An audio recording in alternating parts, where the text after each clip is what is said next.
Hello, people. It's Perky Perkins back with another science fiction short story. Welcome, fellow travelers in space and time, to another story from beyond the known world. Today's story is entitled The Word Unspoken. My name is Jonah Jones. Most people just call me Spaceman Jones.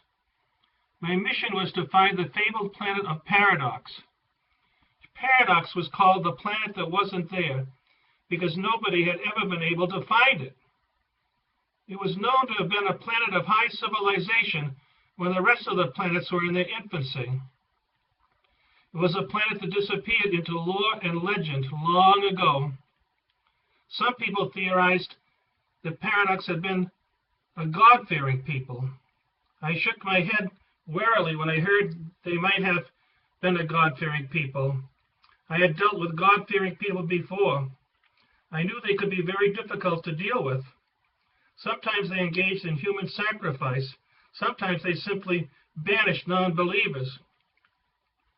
But other people believed that Paradox had been a godless people of high intelligence. Some people felt that their godlessness was the reason for their destruction.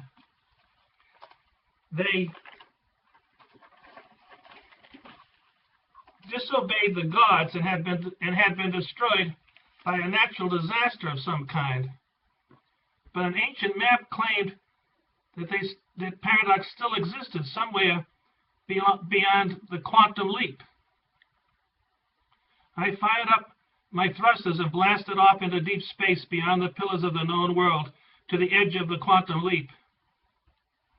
There are places in the universe where the power of gravity is so great that it bends space and time. The quantum leap was such a place. My ship shuddered as I passed through the leap. All was blackness, and then a ray of light appeared.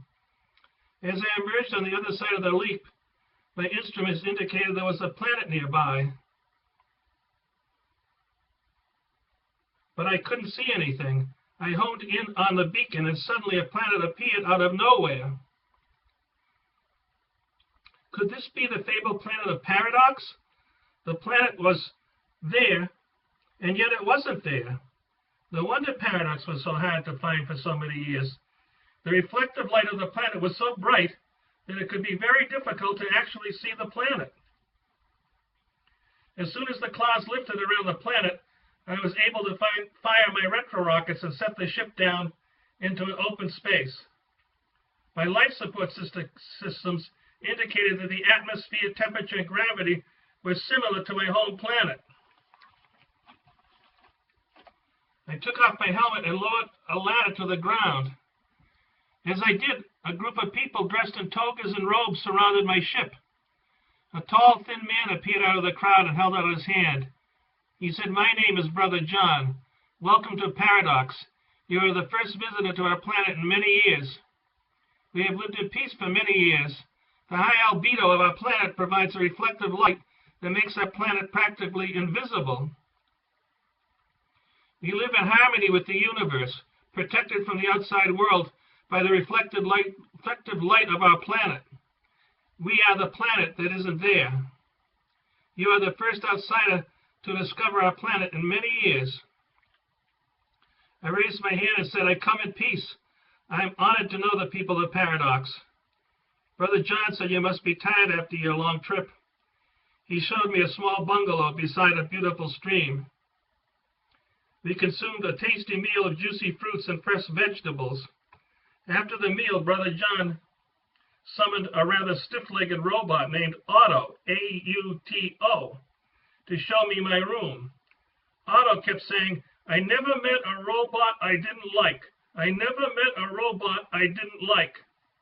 For the next few weeks, Brother John showed me the highlights of his planet. Paradox was a physically beautiful planet with alabaster beaches, emerald seas, and snow-capped mountaintops. Brother John explained that the snow-capped mountaintops provided the reflective albedo that helped to keep the planet hidden. As we walked along, Brother John explained that Science had made the utopian world of paradox possible, beginning with genetic engineering. Brother John pointed to acres and acres of genetically engineered crops.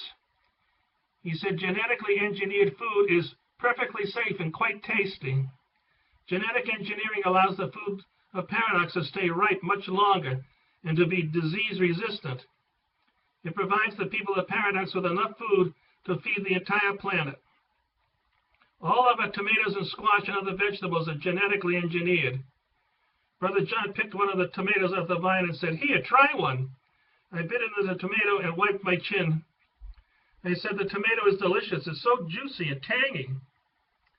Brother John remarked that genetic engineering had almost completely wiped out cancer and heart disease and diabetes and Parkinson's and epilepsy and a host of other diseases.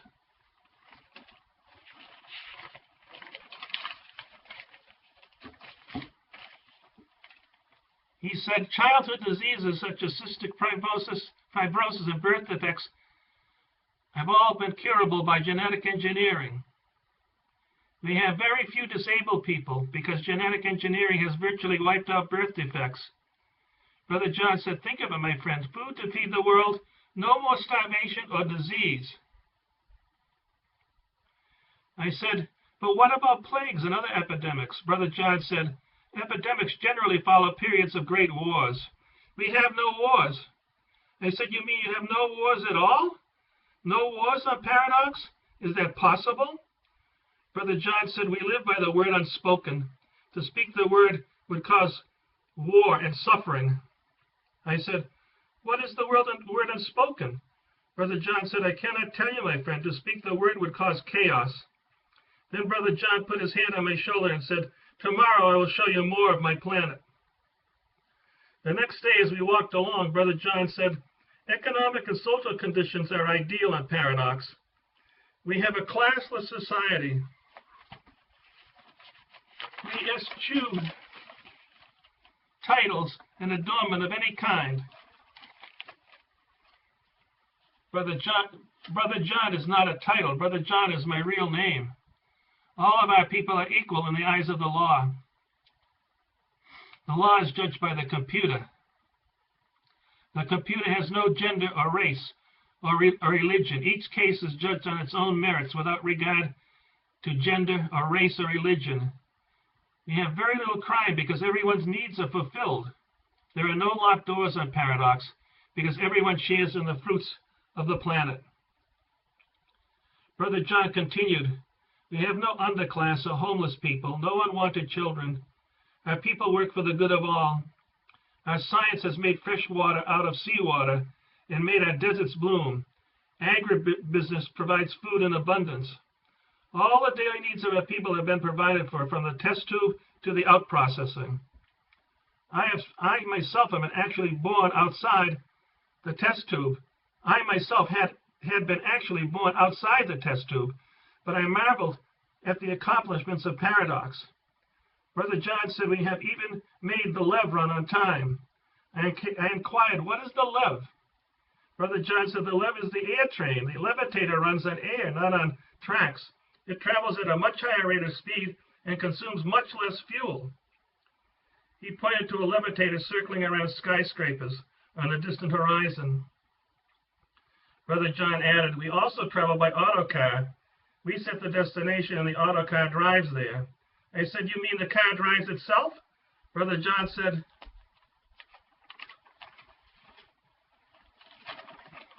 "The autocar is designed to seek the programmed destination. We sleep in hyperbaric chambers. The extra oxygen helps us maintain a youthful and healthy appearance." I asked Brother John how old he was. Brother John, he said he was 75. He didn't look a day over 25. I shook my head in amazement. As we continued along the pathway covered with trees, two people dressed in robes emerged from the doorway of a small bamboo hut with their hands clasped together in front of their chest. Brother John bowed to the two people and said, "Peace be with you." The two people bowed back and continued on their way. Brother John pointed to the hut and said, "We have silence rooms where people can go to meditate. Meditation is important for a peaceful society. Brother John continued. He said, "We are vegans. We do not eat meat. We believe that all creatures have a right to live." I thought to myself, I only wish the rest of the world were as peaceful as Paradox. We continued to walk along the tree-lined pathway. Up ahead were tall apartment buildings with beautiful plants hanging out over the balconies. Brother John said, "Those are the hanging gardens of Paradox. The plants are grown hydroponically in water rather than soil." Beyond the gardens, the pathway was lined with beautiful plants and flowers. The air was filled with intoxicating aromas. Brother John put his hand on my shoulder as I bent over to smell one of the roses on a rose bush. As I bent over, I sneezed, and then I sneezed again. I said, "God bless me." Brother John quickly pulled his hand from my shoulder and said, "The tour is over. The tour is over, my friend." The next day there was a knock at my door. It was Brother John. He said, "I am sorry, my friend, you must leave Paradox as soon as possible." I said, "But why? Why must I leave? What have I done? What have I done?" Brother John said, "You have spoken the word. You have spoken the word. You must leave the planet. You must leave now." The next day, I prepared to leave Paradox. Brother John shook my hand as I prepared to board my ship. He said, "You must be sworn to secrecy, my friend. You must never reveal the location of Paradox. We are a peaceful people. Contact with the outside world would mean the end of our way of life." I nodded in agreement and waved goodbye to the people of Paradox. Before I knew it, I was back in deep space again. I vowed to myself to never reveal the location of Paradox, so the people of Paradox could live in peace. Then I turned on the interworld and listened to reports of war and rumors of war. Chaos ruled the known world. Each side thought that God was on their side. Each side used God to justify cruelty and violence to other human beings. It was then that I realized what the Word Unspoken was. The unspoken word that had enabled Paradox to avoid the chaos of the rest of the world, to avoid the chaos of the rest of the known world, was the word God. Until we meet again, that's all from Perky Perkins. I'll see you all a little later on.